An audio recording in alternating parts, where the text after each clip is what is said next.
Since its introduction in 2021, the National Standardized Test (NST) has been instrumental in shaping data-driven policies at the basic education level.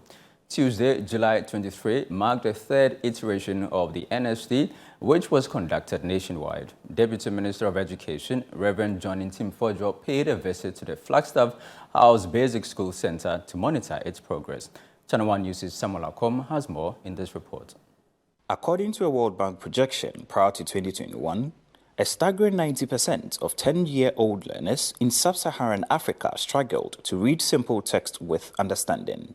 Additionally, an early reading grading system test conducted in 2015 for basic school students nationwide revealed a dismal 2% pass rate among Basic 2 pupils. In response to these findings, the Ministry of Education introduced a series of interventions to bridge the gap. One such initiative was the introduction of the National Standardized Test (NST) in 2021, aimed at generating national-level data on the literacy and numeracy skills of primary 2 and 4 learners. The third iteration of the NST took place on Tuesday, July 23, across the country. Deputy Minister for Education, Reverend Timfojo, visited the Flagstaff House Basic School Center to monitor the test progress. Following the monitoring exercise, the Deputy Minister indicated that the test results would inform basic educational policies to enhance teaching and learning in Ghana. We want to ensure that minimum 90% of our learners at the age of 10 across the country should be able to read. So this is a periodic assessment we conduct.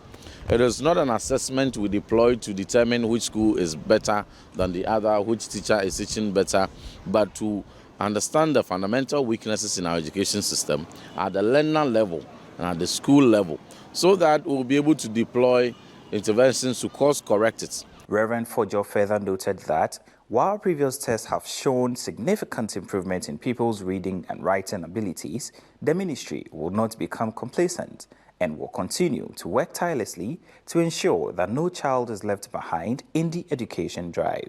The projection made by the general projection by World Bank that in Africa, only 1 in 10 children will be able to read. So that means if you round it up, about 6 out of 10 children at the age of 10 in Ghana are reading. So clearly, from the indications of the first 2 national standard tests we've already done, we are far above the projection for sub-Saharan Africa. But that is not where we want. We want to ensure that every child by the age of 10 is reading and reading proficiently. The conclusion here is that the National Standardized Test that was instituted by the Education Ministry is basically to assess the strengths and weaknesses of basic education pupils in order for government to tailor policies in that direction. My name is Samuel Akom, reporting for ChannelOne News.